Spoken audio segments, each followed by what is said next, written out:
Bệnh nhân sinh năm 1972 quê Quảng Trị là công nhân. Trong quá trình lao động, anh bị tai nạn đa chấn thương vùng ngực bụng, được đưa vào bệnh Xá Đảo cấp cứu.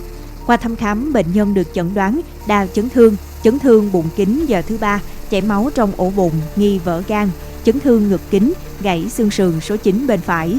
Các bác sĩ nhận định bệnh nhân có nguy cơ tiến triển sốc mất máu, cần vận chuyển cấp cứu về đất liền để điều trị chuyên sâu.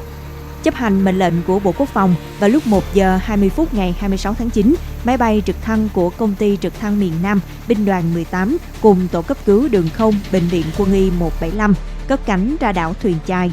Mặc dù chuyến bay dài diễn ra trong điều kiện thời tiết mưa bão phức tạp suốt đêm, tổ bay cùng kíp cấp cứu đã vận chuyển bệnh nhân đưa vào khoa cấp cứu bệnh viện.